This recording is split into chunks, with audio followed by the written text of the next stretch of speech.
समझ में आए, जब हम लोग क्वेश्चंस कर रहे हो तो आपको वो न्यूमेरिकल्स वगैरह समझ में आए, उसके लिए बेसिक्स करना जरूरी है। तो पहले हम लोग बेसिक्स पे बात करेंगे, सारे फॉर्मूलेज वगैरह फिर से एक बार रिवाइज कर लेंगे, ठीक है। सो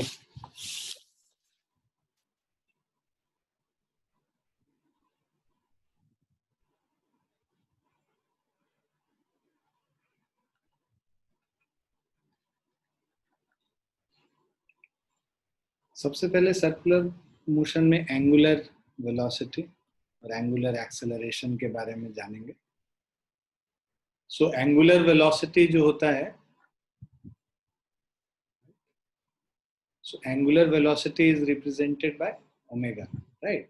So angular velocity omega is equal to limit of delta t tends to 0 delta theta upon delta t, this is equal to, इसको हम लोग लिख सकते हैं d theta upon dt। so angular velocity का definition क्या होता है? rate of change of angular displacement और angular displacement by time taken gives you angular velocity। तो rate of change of angular displacement, इसीलिए delta theta angular displacement by time taken will give you the angular velocity।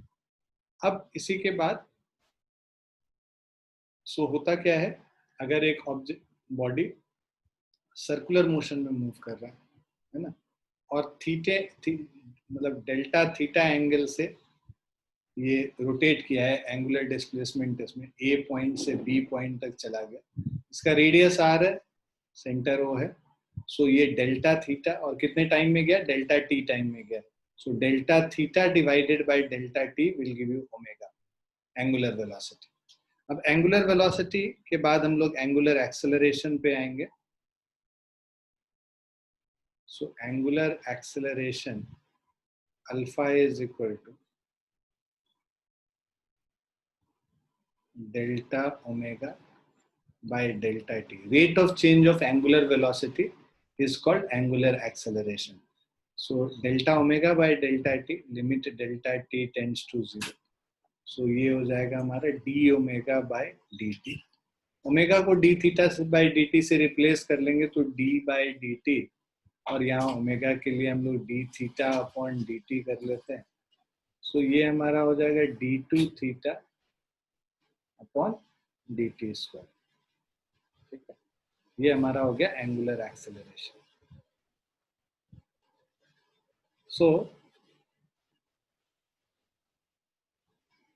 और ये जो इसी में अगर हम लोग टेंजेंशियल एक्सेलरेशन देखें, सो यहीं पे tangential acceleration at is equal to alpha into R, ये रिलेशन होता है। टेंजेंशियल एक्सेलरेशन और एंगुलर एक्सेलरेशन में ये रिलेशन है। और यहाँ पे भी v is equal to omega into R, this is a relation between linear velocity and angular velocity. ये टेंजेंशियल एक्सेलरेशन और एंगुलर एक्सेलरेशन में रिलेशन बताया।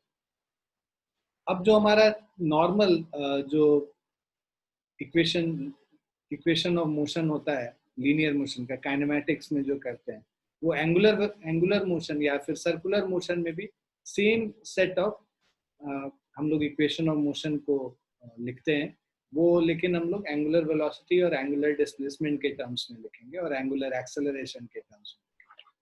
तो पहला है हमारा omega is equal to omega naught plus alpha T, first equation of motion.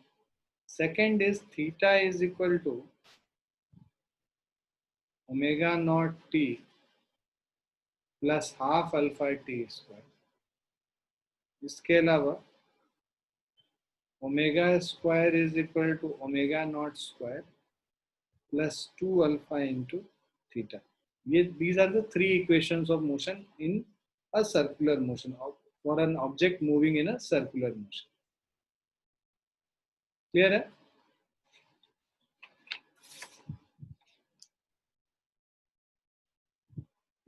yes sir।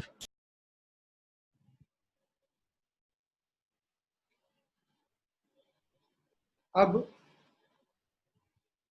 कोई भी ऑब्जेक्ट अगर सर्कुलर मोशन में मूव कर रहा है तो अब यूनिफॉर्म दो तरीके का सर्कुलर मोशन है, एक यूनिफॉर्म सर्कुलर मोशन है, एक नॉन यूनिफॉर्म सर्कुलर मोशन। तो हम लोग आ जाते हैं पहले यूनिफॉर्म सर्कुलर मोशन में।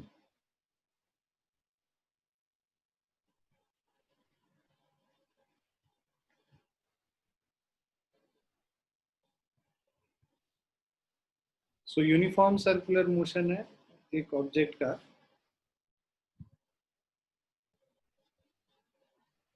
तो इस केस में बस रेडियल एक्सेलरेशन होता है।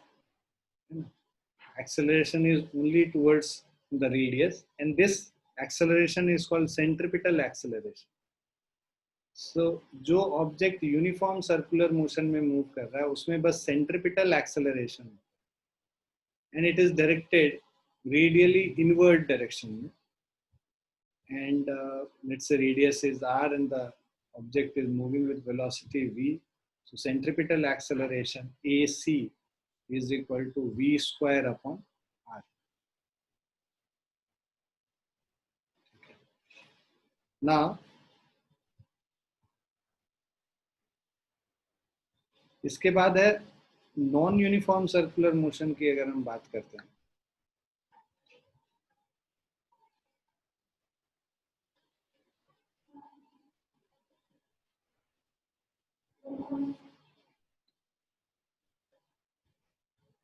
तो अगर हम लोग नॉन यूनिफॉर्म एक्सेलरेशन के बारे में बात करेंगे, सो यहाँ पे दो तरीके का एक्सेलरेशन होगा, एक सेंट्रिपिटल एक्सेलरेशन होगा जो कि रेडियली इनवर्ड्स है, सो इसका जो डायरेक्शन है this is in radially inward direction. अब ये जो ऑब्जेक्ट है इसमें दो एक्सेलरेशन हो रहा होगा, एक सेंट्रिपिटल एक्सेलरेशन और एक टेंजेंशियल एक्सेलरेशन। इन दोनों का जो रिजल्टेंट है उस रिजल्टेंट के अलोंग हमारा नेट एक्सेलरेशन होगा जिसको ए से रिप्रेजेंट कर। सो जो ए का वैल्यू होगा this is equal to root under A R square plus A T square, ये दोनों म्यूचुअली परपेंडिकुलर है रेडियल और टेंजेंशियल एक्सेलरेशन। तो नेट एक्सेलरेशन को ऐसे लिखेंगे, हमें पता है कि radial acceleration is equal to V square by R, और जो टेंजेंशियल एक्सेलरेशन था ये dv अपॉन dt होगा। इन दोनों को अगर हम लोग सब्स्टिट्यूट कर दें तो this is equal to root under A R square, मतलब वी स्क्वायर बाय आर का whole square plus this is dv upon dt का।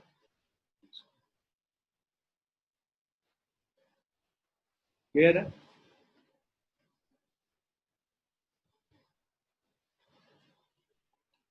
क्लियर है बच्चों?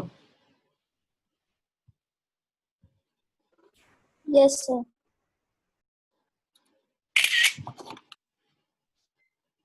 देख लिया सभी ने?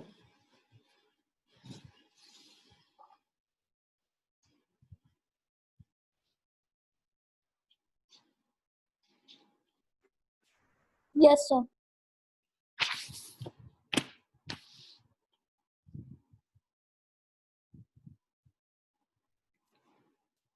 अब जो फोर्स है सर्कुलर मोशन में कोई ऑब्जेक्ट मूव कर रहा होगा, तो जो फोर्स यूनिफॉर्म सर्कुलर मोशन में अगर कोई ऑब्जेक्ट मूव कर रहा है,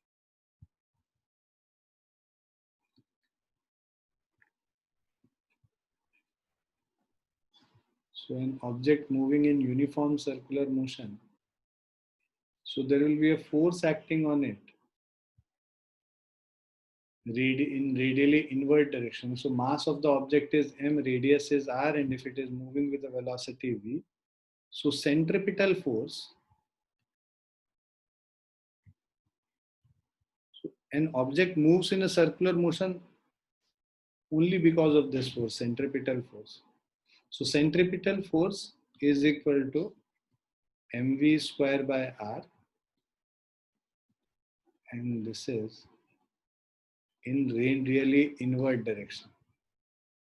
Now उसके अलावा जो है हमारा एक सेंट्रीफ्यूगल फोर्स होता है, तो अगर एक object basically centrifugal force is equivalent to pseudo force which we have already studied.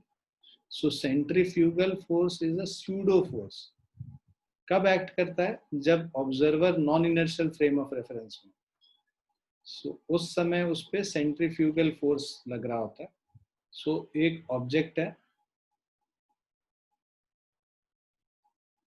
इस ऑब्जेक्ट, ये ऑब्जेक्ट ऑलरेडी, ये जो व्हीकल है ये ऑलरेडी सर्कुलर मोशन में मूव कर रहा है. इस व्हीकल के ऊपर एक और मास है, लेट्स से m है. तो अगर ऑब्जर्वर व्हीकल के ऊपर ही है तो उसको इस मास के ऊपर बाहर की तरफ एक फोर्स लगता हुआ दिखेगा. So this force is called centrifugal force. So centrifugal force comes into picture, ठीक है, only when we are in a non, so the observer in a is in a non inertial frame of reference, ठीक है. So when observer is in a non inertial frame of reference,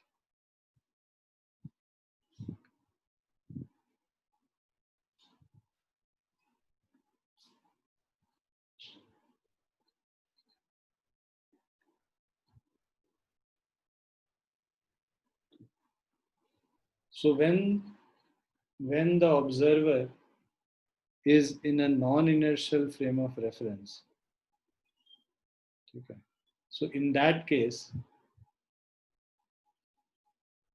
this centrifugal force acts radially outward.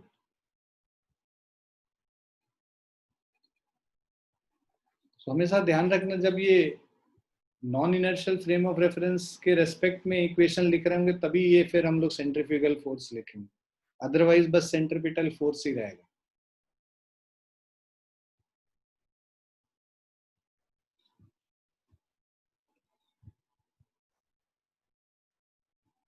Clear है सभी को? Yes, sir.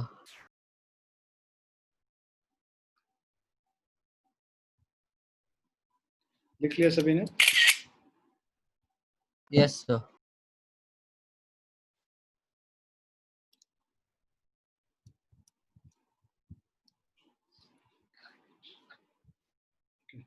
Now, banking of road and a vehicle going in a circular path, ठीक है. तो पहले हम लोग level circular path के बारे में बात करेंगे. लेवल सर्कुलर पाथ मतलब रोड पे कोई बैंकिंग नहीं है.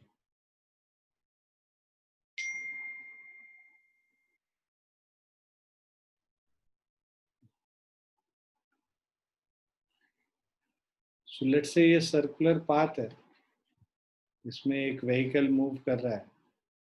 अब इसका रेडियस r है लेट्स से, तो इस पे एक फोर्स नीचे के तरफ mg जो है n से बैलेंस्ड हो जाएगा. जो नॉर्मल रिएक्शन इस पे लग रहा होगा, ऊपर के तरफ n लग रहा है और नीचे जो ग्राउंड पे mg फोर्स लग रहा है, तो n is equal to mg हो गया. और अंदर ये जो है, तो यहाँ पे कोई भी अगर इसको मूव करना है लेवल सर्कुलर पाथ में, तो उसको सेंट्रीपिटल फोर्स कौन प्रोवाइड करेगा? फ्रिक्शन फोर्स प्रोवाइड करेगा. मान लो यहाँ पे जो टायर्स हैं और रोड के बीच में जो कफिशिएंट ऑफ फ्रिक्शन है वो म्यू एस है, ठीक है. So mu S is coefficient of friction between tires and road, ठीक है. तो ये coefficient of friction है between tires and road. तो n mg के बराबर है, तो वो coefficient of friction अगर म्यू एस है, तो हमें पता है ये जो फ्रिक्शनल फोर्स है यही प्रोवाइड कर रहा है centripetal force mv square by r के बराबर. फ्रिक्शन फोर्स जो है हमारा, this is mu S into N is equal to mv square by r. n mg के बराबर है, उसमें सब्स्टिट्यूट कर लेते हैं, तो mu S into mg is equal to mv²/r। m और m कैंसिल हो गया, सो दैट मीन्स यहाँ पे v² is equal to μs into g into r, और v should be less and equal to, देखो जो फ्रिक्शन फोर्स है इससे तो मतलब friction force should be greater and equal to this, तभी तो ये सर्कुलर मोशन में मूव कर पाएगा ना, है ना। मैक्सिमम फ्रिक्शन फोर्स निकाल रहे हैं हम लोग यहाँ पे, तो μs, तो v² is basically less and equal to this, और v is less and equal to root under μs into g into r। Clear है?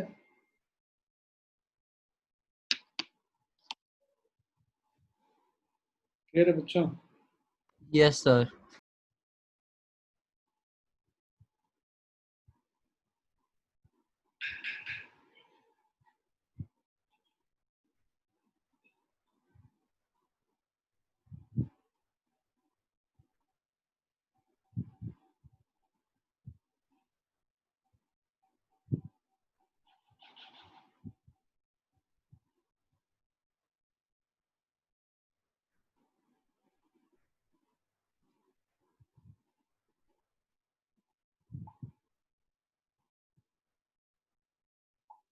लिख लिया सभी ने?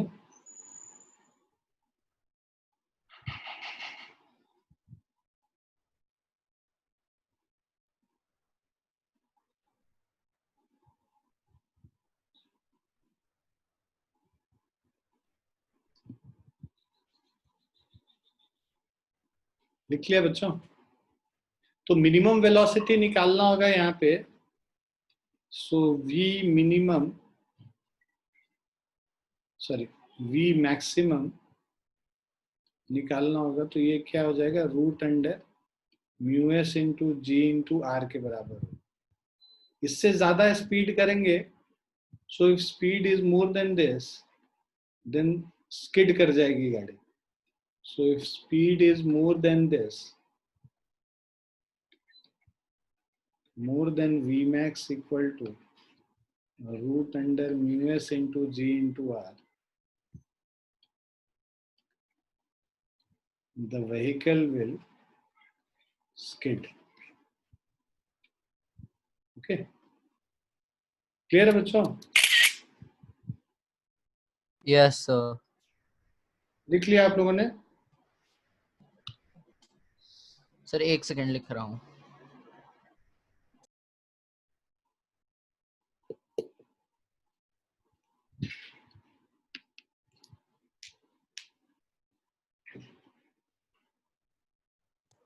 सर लिख लिया।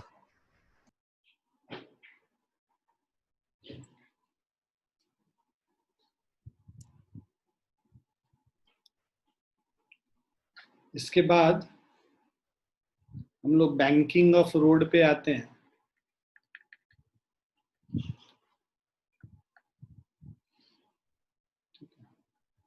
तो अगर हमारे पास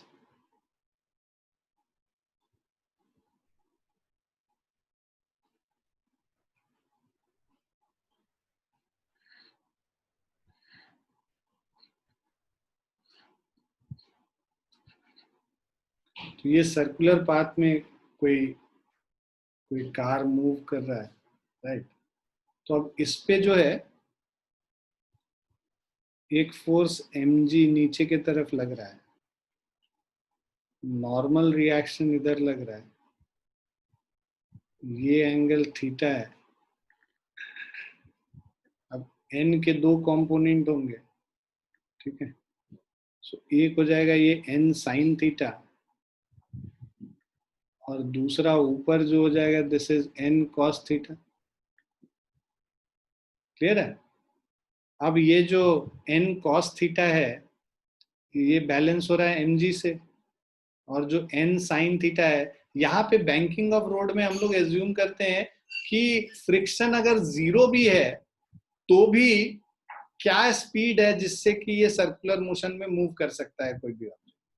तो फ्रिक्शन हम लोग यहाँ पे 0 मान ले रहे हैं, इसीलिए फ्रिक्शन का कोई यहाँ पे नहीं है रोल।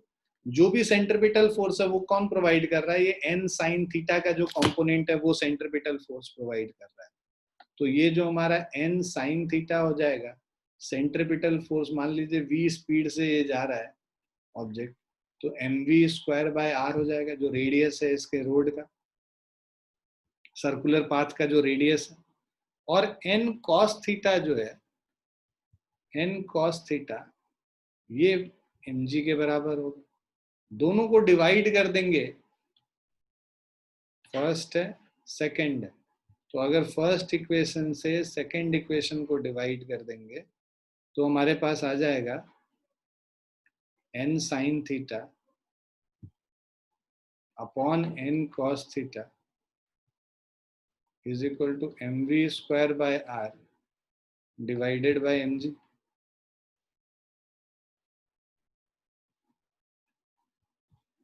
m और m कैंसिल हो गया, इसको हम लोग लिख लेंगे v square upon R G.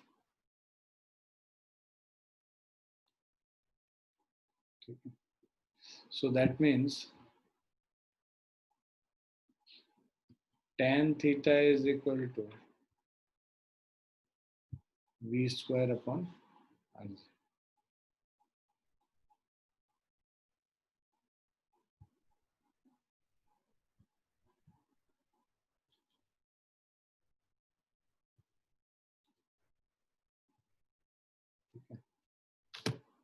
सो अगर हम लोग को यहाँ पे मैक्सिमम स्पीड निकालना है तो ये मैक्सिमम स्पीड क्या हो जाएगा? This will be v max is equal to, पहले तो इसी से आ जाएगा v square is equal to R G tan theta, तो maximum speed v max is equal to root under r into G into tan theta.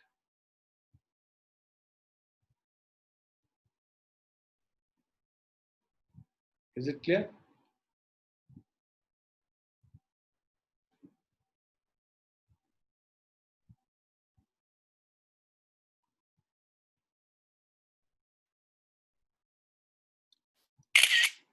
Clear है बच्चों?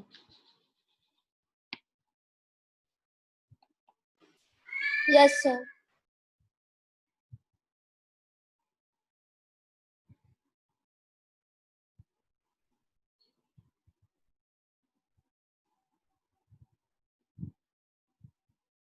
लिख लिया सभी ने?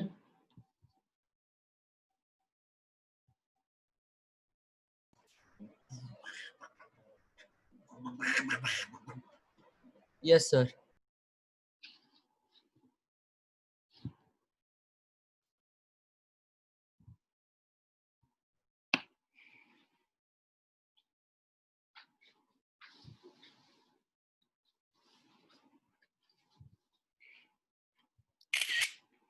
अब हम लोग सर बताना। सर अभी लाइक मेरे डेट शीट आई है स्कूल के एग्जाम्स जो होते हैं, तो सर उन्होंने स्कूल वालों ने सर दो टाइप के एग्जाम रख दिए, सब्जेक्टिव भी और ऑब्जेक्टिव भी। तो सर अब ऑब्जेक्टिव सर इतने ढेर सारे चैप्टर, तो आप लाइक आप क्या सजेस्ट करते हो, जो नीट का सिलेबस है वहां से मैं उनकी प्रिपरेशन करूँ या एनसीईआरटी से? एनसीईआरटी में तो ऑब्जेक्टिव है ही नहीं ना, क्वेश्चंस का यस सर। वही करोगे जो नीट के लिए कर रहे हो। तुम्हारे हम लोग का जो वो बुकलेट है, यस सर। बुकलेट में बहुत सारे पीछे क्वेश्चंस तुमको दिखेंगे, कौन कौन से चैप्टर्स आए? सर सर फर्स्ट चैप्टर एक सेकंड सर बता रहा हूँ, एक सेकंड। हाँ sir, Newton laws of motion, sir फिर फ्रिक्शन का उसका जो पार्ट है, वर्क पावर आधा आएगा क्योंकि अभी स्कूल में भी स्टार्ट होना है वो, और सर यूनिट्स एंड मेजरमेंट्स और मोशन इन अ प्लेन और वेक्टर्स। तुम जो है तो ये पहला वाला देखो, ये क्वेश्चन कह रहा particle moves in a circle of radius 20 centimetre with a linear speed of 10 metre per second. v दे रखा है 10 मीटर पर सेकेंड, रेडियस दे रखा है 20 सेंटीमीटर, ये क्या हो जाएगा 0.2 मीटर। एंगुलर वेलोसिटी ओमेगा निकालना है, ओमेगा इज इक्वल टू क्या होता है v बाय आर। हम लोगों ने फॉर्मूला देखा था ना, v is equal to omega R, तो omega is equal to v by R हो जाएगा। तो v बाय आर में वैल्यूज पुट कर लो, 10 डिवाइडेड बाय 0.2 कर लेंगे, ठीक है। तो ये क्या हो गया, 50 रेडियंस,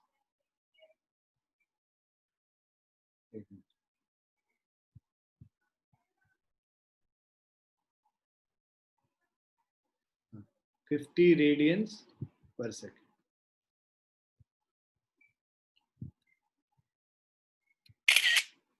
क्लियर है बच्चों?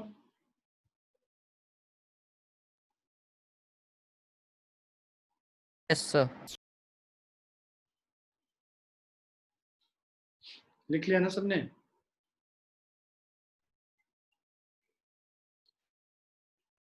Yes, sir. सेकेंड क्वेश्चन है, a particle travels in a circle of radius 20 centimeter, so r is equal to 20 centimeter, that is 0.2 meter, at a speed that uniformly increases. So if the speed changes from 5 meter per second to 6 meter per second, so v is so basically in 2 seconds, तो हमारा जो v1 है, this is 5 meter per second, v2 is 6 meter per second, time जिसमें ये change हो रहा है वो 2 सेकेंड्स है। Find the angular acceleration. So अभी हम लोग को पहले एंगुलर एक्सेलरेशन निकालने के लिए पहले एंगुलर वेलोसिटी निकाल लेते हैं। सो दैट इज, या angular acceleration at is equal to, पहले जो लीनियर जो टेंजेंशियल एक्सेलरेशन है, this is equal to dv upon dt, dv upon dt मतलब v2 minus v1 by t. So final velocity is 6 minus 5 divided by time 2 seconds है. So this is 0.5 meter per second square हो गया. अब angular acceleration,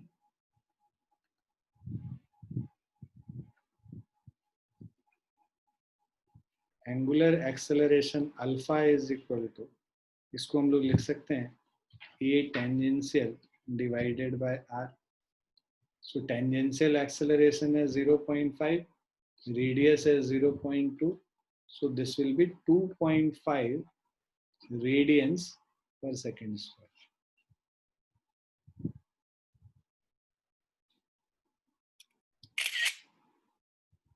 Clear है बच्चों?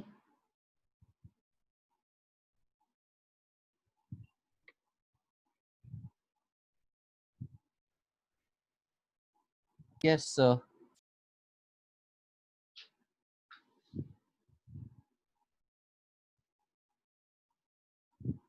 लिख लिया सभी ने?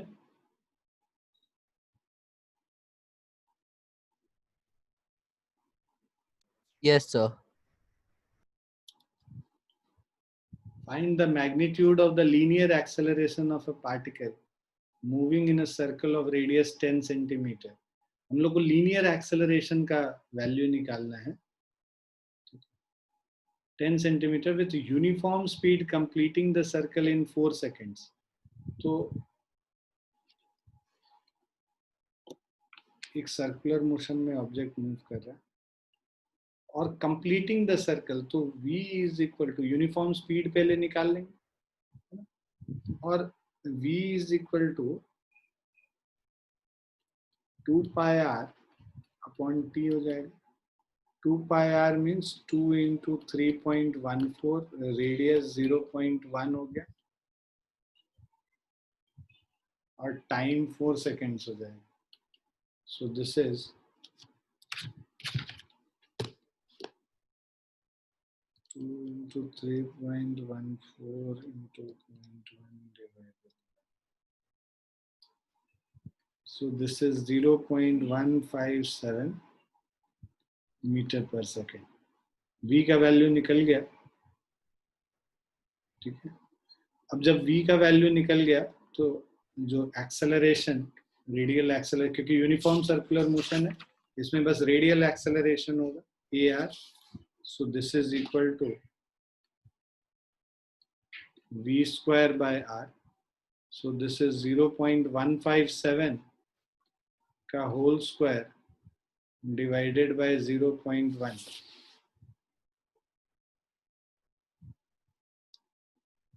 So this is 0.246 meter per second square. Clear है?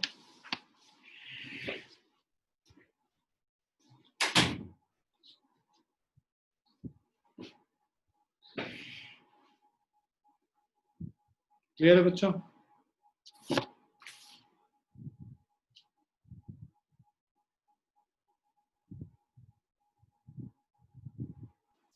Yes, sir. लिख लिया ना आप लोगों ने? Yes, sir.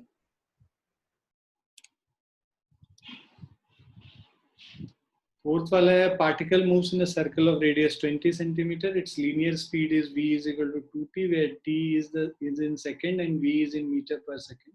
Find the radial and tangential acceleration at t is equal to 3 seconds. So इसमें देखो दोनों हो रहा है, मतलब कि non uniform circular motion की बात हो रही है यहाँ. इसका radius 20 centimeter है, r is equal to 0.2 meter. Linear velocity v is equal to 2t है, टाइम डिपेंडेंट है, टाइम के साथ चेंज कर रहा है, मतलब वेलोसिटी टाइम के साथ चेंज कर रहा है, मतलब स्पीड भी टाइम के साथ चेंज कर रहा है. And find the radial and tangential acceleration. Radial acceleration जो होता है ये यार, this is v square by r, है ना. तो अब कब निकालना है? t is equal to 3 seconds पे. तो v स्क्वायर मतलब 2t raised to the power 2 by r, 2 into 3 का whole square, r 0.2 है. So 6 6 36 by 0.2. So this will be equal to 180 meter per second square. ये रेडियल एक्सेलरेशन हो गया. Tangential acceleration हमें पता है dv अपॉन dt होता है, हम लोगों ने किया था. Radial v square by r, tangential dv by dt.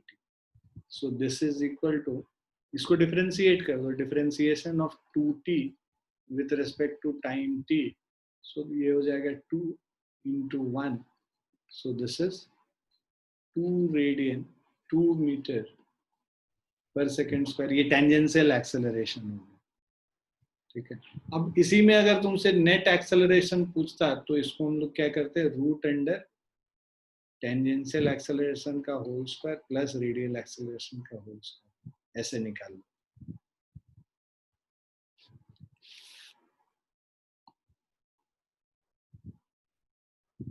Clear है बच्चों?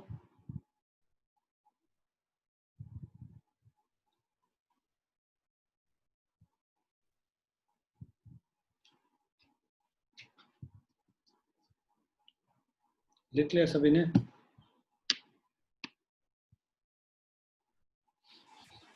Yes, sir.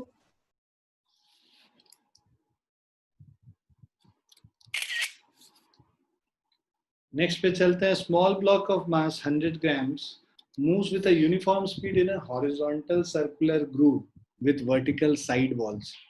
मतलब ये जब मूव कर रहा है ना, सर्कुलर ग्रूव्स में मूव कर रहा है, और उसका जो साइड वॉल्स है, वो साइड वॉल्स जो है वो वर्टिकल है, मतलब इस तरीके से.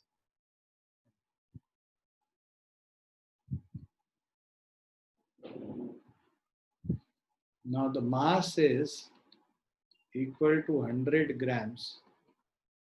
So this is equal to 0.1 kg. Moves with uniform speed in a horizontal circular groove with vertical side walls of radius 25 centimeter. R is equal to 25 centimeter. So this is 0.25 meter. Now if the block takes 2 seconds to complete one round,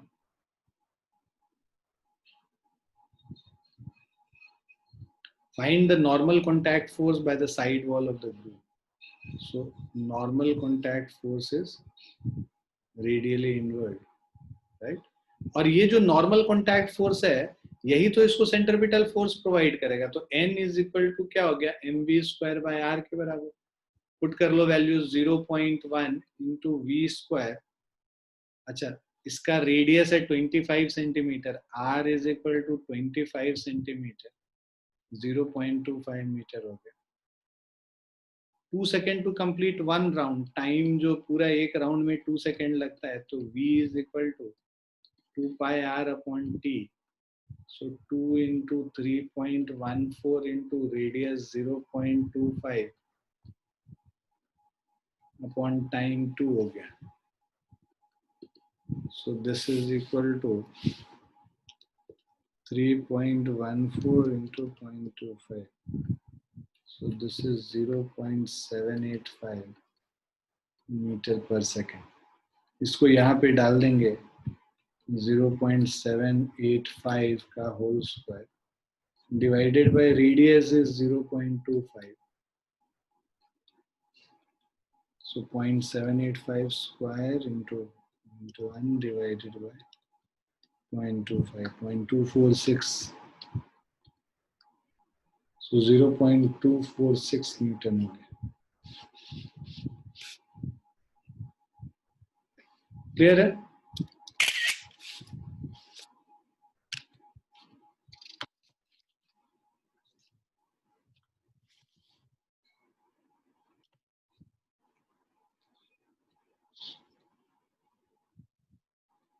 clear है बच्चों?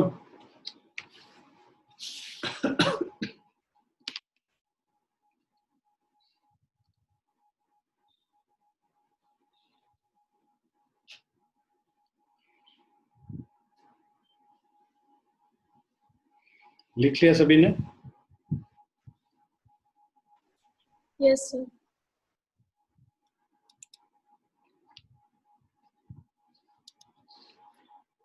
अब इस question में the road at a circular turn of radius 10 meter is banked by the angle of 10 degree।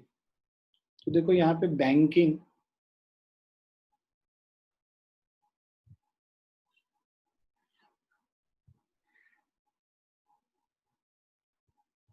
दे रखी है।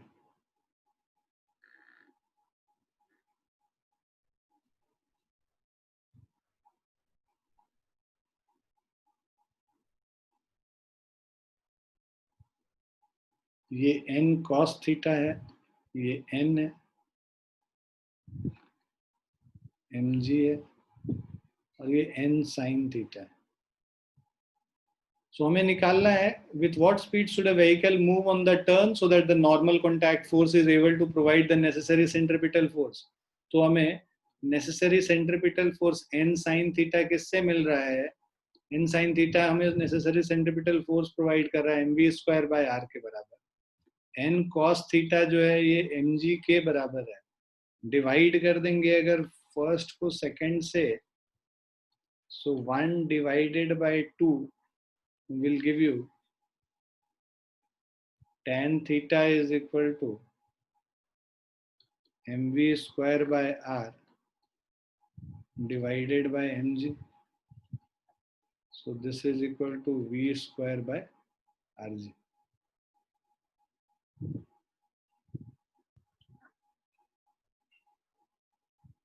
So we have this value v square upon rg।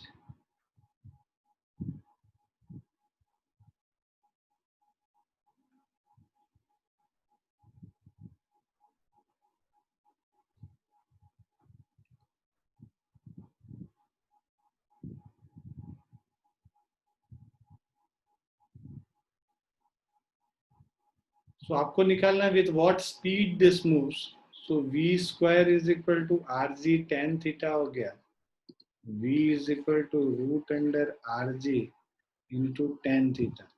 Values put कर लेते हैं। r का वैल्यू 10 मीटर है, g का value भी 10 हो गया, और tan 30 degree, tan of 10 degree हो गया। ठीक है, या इस g का वैल्यू 9.8 ले लो। सो ये हो जाएगा square root of 10 into 9.8 into 10।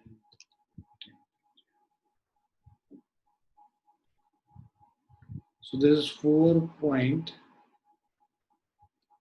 4.15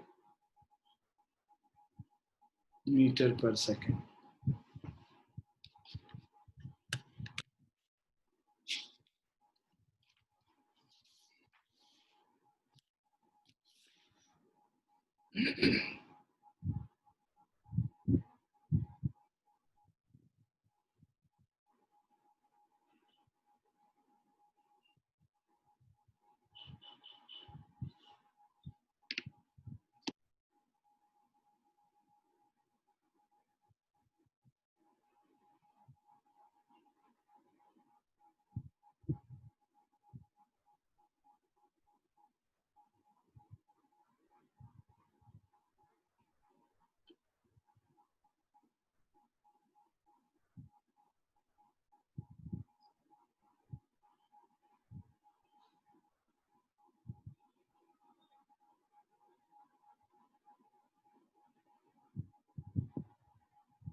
clear है बच्चों?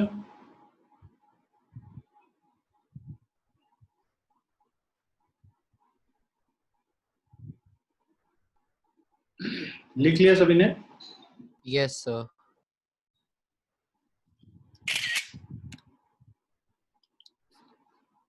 फर्स्ट एग्जांपल देखते हैं। सो a car has to move on a level turn of radius 45 metre, तो लेवल टर्न में मूव कर रहे हैं ना।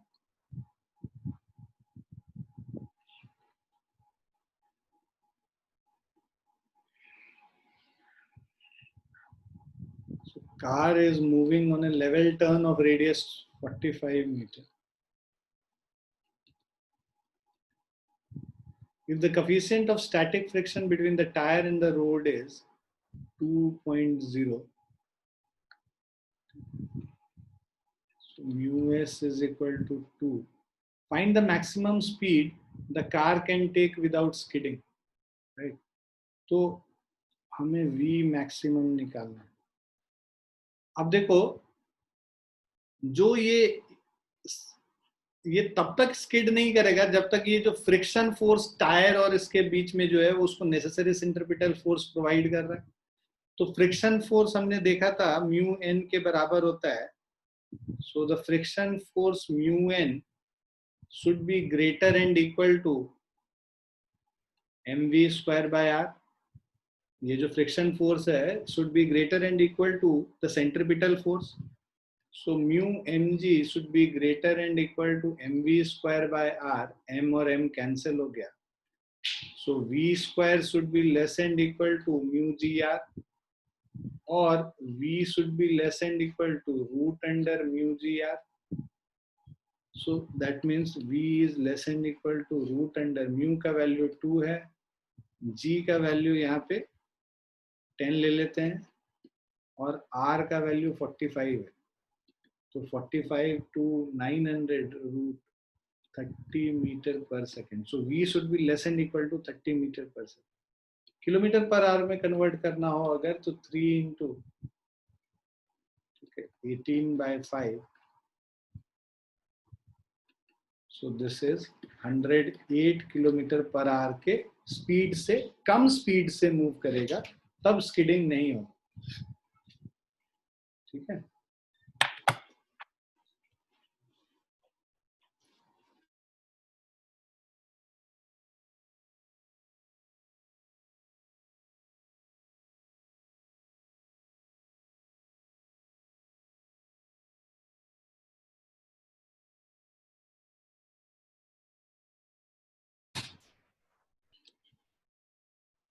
क्लियर है बच्चों? Yes sir. लिख लिया आप लोगों ने? सर लिख रहा हूँ, एक second.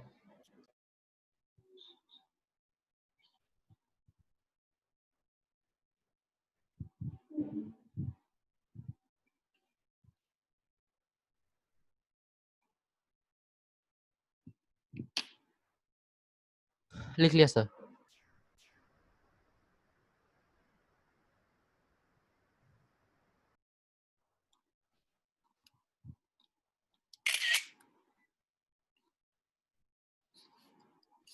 circular track of radius 600 meter is to be designed for cars at an average speed of 180 kilometre per hour. अब हमें डिजाइन ऐसे करना है कि मैक्सिमम स्पीड इसका 180 किलोमीटर पर आवर तक पहुंच जाए. What should be the angle of banking of the track? तो हमें एंगल ऑफ बैंकिंग निकालना है, ये एंगल थीटा निकालना है. तो ये हमने देखा, ये इस तरह से अगर सर्कुलर मोशन में है, राइट, तो जो n साइन थीटा था ये इसको सेंट्रीपिटल फोर्स प्रोवाइड कर रहा था, और n कॉस थीटा जो है ये mg को बैलेंस कर रहा था. सो अब हमारा n sine theta should be equal to mv square by r and n cos theta is equal to mg. Divide कर देंगे इसको, 1 divided by 2, tan theta is equal to v square by rg. Angle of banking निकालना, पहले tan theta is equal to v square means पहले 180 kilometre per hour को metre per second में convert कर लेंगे. 180 into 5 by 18. So this is 50 meter per second. 50 का whole square upon r into g. Radius है हमारा 600. g का value हम लोग अगर 9.8 लेंगे या 10 लेंगे, अकॉर्डिंगली 10 ले लेते हैं.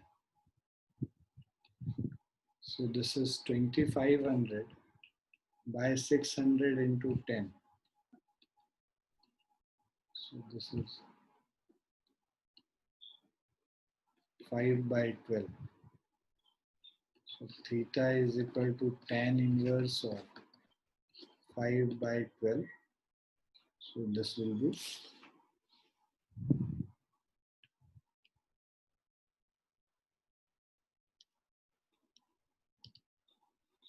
22.62 degree.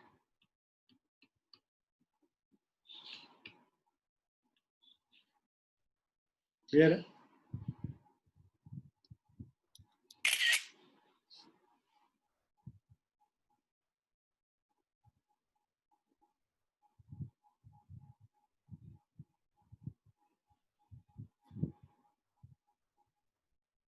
सर हाँ जी बेटा. सर tan इनवर्स है तो सर वो फिर उल्टा हो जाएगा ना, 12.5 हो जाएगा ना फिर. नहीं भाई, ये वो इसका थोड़ा होता है, रेसिप्रोकल नहीं. ये तो बस एंगल बताता है ना. तो tan थीटा ऐसा कौन से थीटा एंगल पे वो 5 by 12, ये रिप्रेजेंटेशन है बस tan. Okay sir. वो अंदर 12 by 5 और 5 by 12 ये नहीं. Okay sir.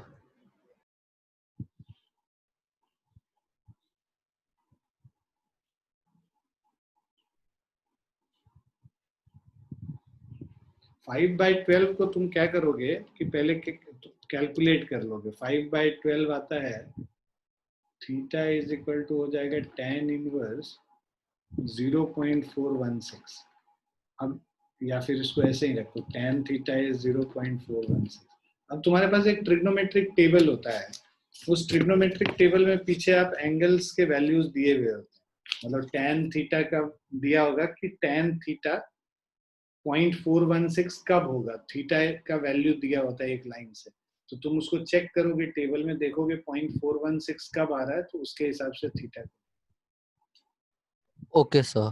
टेबल देखने में तुम्हें बता दूंगा कैसे. सर नीट वाले एग्जाम में भी होगा ना?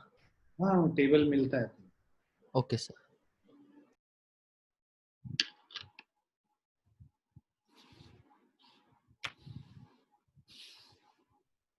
लिख लिया सबने? Yes sir.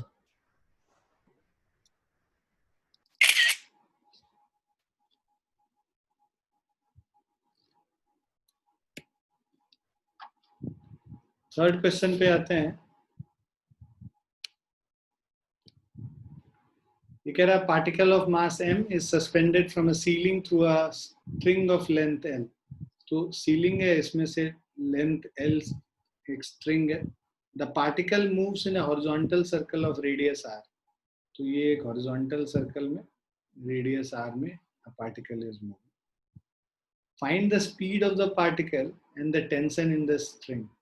तो हम लोग को स्पीड और टेंशन निकालना है. तो यहाँ पे तुम देखो कि भाई टी जो है इसके दो कंपोनेंट होंगे. ये एंगल भी थीटा हो गया, ये टी कॉस थीटा हो गया, और एक जो वट इसके अंदर की तरफ है वो टी साइन थीटा है. तो वर्टिकल देखोगे तो टी कॉस थीटा को mg बैलेंस कर रहा होगा, और टी साइन थीटा, ये देखो ये इसको हम लोग ऐसे ऐसे गोल गोल घुमा रहे हैं, राइट, v स्पीड से. तो जो सेंट्रिपिटल फोर्स है वो टी साइन थीटा प्रोवाइड कर रहा होगा उसको. So T sin theta mv square by r के बराबर हो गया, जो सेंट्रिपिटल फोर्स है. जो हॉरिजॉन्टल सर्कुलर मोशन में ये ऐसे गोल गोल घूम रहा है, उसको जो सेंट्रिपिटल फोर्स प्रोवाइड कर रहा है वो कौन कर रहा है? T sin theta. Only horizontal force is T sin theta. और टी कॉस थीटा mg को बैलेंस कर रहा है इक्विलिब्रियम में. तो ऐसे पेंडुलम को कोनिकल पेंडुलम कहते हैं, क्योंकि कोन बना रहा होता है और वापस हर टाइम इंटरवल के बाद वापस वहीं घूम के आ रहा होता है. अब हम लोग क्या करेंगे, ये L दे रखा है हमें, रेडियस R दे रखा है. आप क्या करो, पहले फर्स्ट पार्ट में कह रहा था speed of the particle, right, और सेकंड पार्ट में आपको टेंशन निकालने बोल रहा है. सो फर्स्ट पार्ट के लिए आप क्या कीजिए, ये फर्स्ट इक्वेशन सेकंड इक्वेशन, आप सेकंड को डिवाइड कर दीजिए फर्स्ट से. तो हमारे पास क्या आ जाएगा, tan theta is equal to mv square by r divided by mg. m cut गया, so this is v square divided by rg. tan theta का वैल्यू निकल गया, सो हमें v निकालना था. v is equal to root under rg into tan theta. अच्छा, tan theta ये देखो, ये L है, ये R है, राइट. तो ये जो लेंथ होगा, this length, this will be root under L square minus R square. ठीक है. सो अब हमें tan थीटा निकालना है, तो v is equal to root under rg. tan theta is perpendicular by base, perpendicular है r और बेस है root under L square minus R square. तो v जो होगा, v is equal to R square into G, ठीक है, divided by root under L square minus R square. Clear है?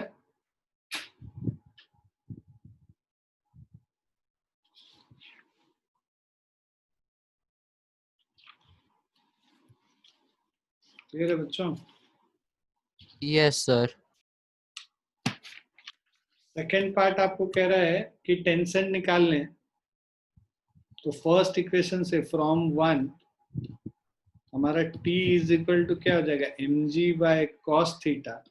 Cos theta क्या होता है, बेस बाय हाइपोटेनस. बेस है हमारा mg divided by root under L square minus R square, और जो हाइपोटेनस है वो L है. सो t is equal to mgl divided by root under L square minus R square.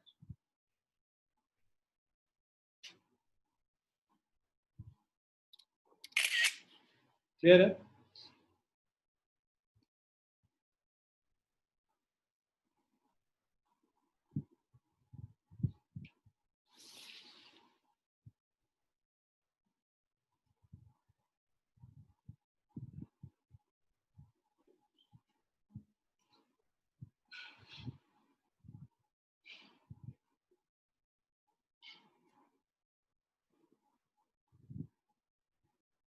Clear है बच्चों? Yes sir.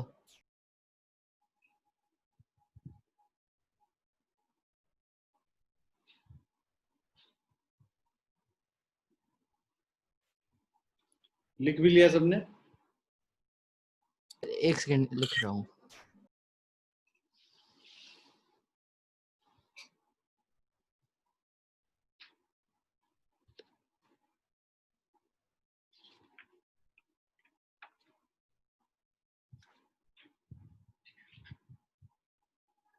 लिख लिया सर।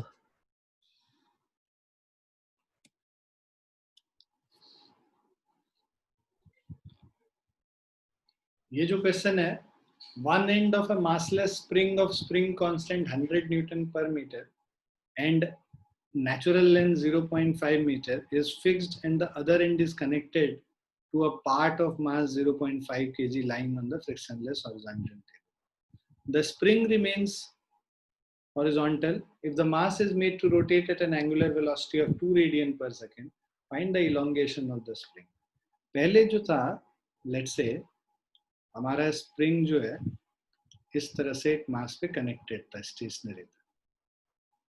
अब जहां पे हम लोगों ने इसको कनेक्ट कर रखा, हम इसको एंगुलर वेलोसिटी से मूव करना शुरू करें। तो एंगुलर वेलोसिटी से जब मूव करना शुरू करेंगे तो अब ये जब सर्कुलर मोशन में मूव करेगा, राइट, तो अब जो है ये इलोंगेट होके यहां पहुंच गया बेसिकली, ठीक है। और इसमें अब सर्कुलर मोशन होगा, ये इस तरह से सर्कुलर मोशन में मूव कर रहा है, ठीक है, क्लियर है। ये एंगुलर वेलोसिटी ओमेगा से मूव कर रहा है। स्प्रिंग जो है इसका स्प्रिंग कांस्टेंट के है और यहाँ पे इलोंगेट जो हुआ, elongation is equal to X. इसका ओरिजिनल लेंथ जो था वो मान लो एल था, ठीक है। सो अब जो है ये जो रेडियस हो जाएगा इस सर्कुलर, इसका रेडियस एल प्लस एक्स हो जाएगा। हम लोगों को नेचुरल लेंथ एल दे रखा है 0.5 मीटर, इलोंगेशन हमें निकालना है क्वेश्चन में, ठीक। और जो हमारा इसके अलावा जो हमारा रेडियस होगा that is equal to L plus X हो जाएगा। के का वैल्यू हम लोगों को क्वेश्चन में दे रखा है 100 न्यूटन पर मीटर। लेंथ एल का भी वैल्यू हम लोग को नेचुरल लेंथ स्प्रिंग का 0.5 दे रखा है, तो ये 0.5 प्लस एक्स हो जाएगा। Mass m is equal to 0.5 kg हो गया, right. Angular velocity omega is equal to 2 radians per second. अब इसको जब हम लोग रोटेट कर रहे हैं एंगुलर मतलब सर्कुलर मोशन में, तो उस समय जो सेंट्रिपिटल फोर्स कौन प्रोवाइड करेगा, ये कोई भी स्प्रिंग को हमने देखा है कि एक्स इलोंगेशन से अगर स्ट्रेच करते हो इसको, तो इसमें फोर्स कितना लगता है, के इंटू एक्स के बराबर, माइनस के एक्स है स्प्रिंग फोर्स, है ना। Spring force is equal to minus of K into X, ये पता है ना आप लोग को। Yes, sir. F spring is minus K X. तो जो यहाँ पे जो फोर्स अंदर के तरफ लग रहा होगा this is equal to K X, और यही सेंट्रिपिटल फोर्स प्रोवाइड करेगा। तो के एक्स ही सेंट्रिपिटल फोर्स प्रोवाइड कर रहा है M V square by R के बराबर। अब हम लोग वैल्यू पुट कर लेते हैं। के का वैल्यू दे रखा है 100 into X is equal to mass हमारा हो गया 0.5 इंटू वी स्क्वायर, या इसको तुम क्या करो, M V square by R को एम ओमेगा स्क्वायर भी आर भी लिख सकते हैं, अगर एंगुलर वेलोसिटी के टर्म्स में हम लोगों को सेंट्रिपिटल फोर्स लिखना होता है। ये भी पता है आप लोगों को, एम इंटू ओमेगा, ओमेगा हम लोगों को दे रखा है 2 का स्क्वायर इंटू रेडियस, रेडियस हमारा 0.5 प्लस ऑफ एक्स हो गया। अब ये क्या हो गया, 100x is equal to 4 into 0.5 is 2, 0.5 plus x. So 100x is equal to 1 plus 2x, or 98x is equal to 1. X is equal to 1 divided by 98. 1 divided by 98 करोगे तो approximately ये 0.01 मीटर के बराबर ही आएगा। which is approximately equal to 1 centimeter. मेरे बच्चों, Yes, sir.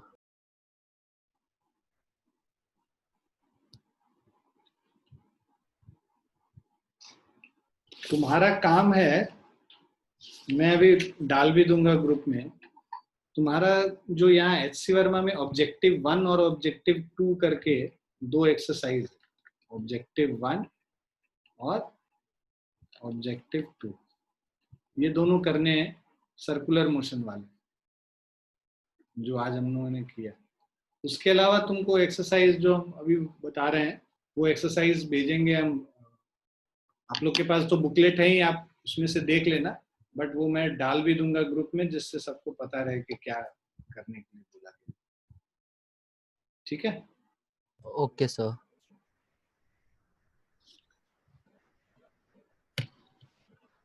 उसके अलावा मैंने वो यूनिट्स एंड डायमेंशंस के कुछ क्वेश्चंस डाले थे नीट के, 2 एक्सरसाइजेस मैंने डाले थे यूनिट्स एंड डायमेंशंस से, देखे थे आप लोगों ने?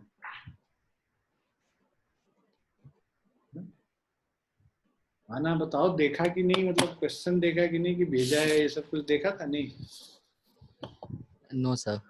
देखा करो ना, कुछ भेजते हैं काम का ही चीज भेजते हैं, प्रैक्टिस करने के लिए भेजते हैं, बैठ के किया करो। जब Yes, तक sir. ड्राइव नहीं करोगे अपना प्रिपरेशन, तब तक कोई कुछ नहीं मदद कर सकता है। You have to drive your own preparation, we can just show you path. Okay, Yes, sir. चलिए मन लगा के पढ़ाई कीजिए। Will stop here for the day. इसके आगे हम लोग आगे अगली क्लास में करेंगे। Okay, sir. Sir, एक डाउट है मेरा। बताओ। सर लाइक 16th को जो मॉड्यूल 1 है सर, उसमें लाइक बायो में स्टार्टिंग के 2 चैप्टर हुए थे किंगडम वगैरह वाले, तो सर उसमें लाइक तब तक मैंने ज्वाइन नहीं किया था, तो सर वो आएगा? एक्स्ट्रा क्लास लो फिर। तुम नहीं ज्वाइन किया था, जो छूटा है उसका एक्स्ट्रा क्लास लेने किसकी जिम्मेदारी है? हमारी, आपकी जिम्मेदारी है ना। Yes sir. सर को बताइए, सर को बताना चाहिए था। Yes sir. सर को बता दीजिएगा, वैसे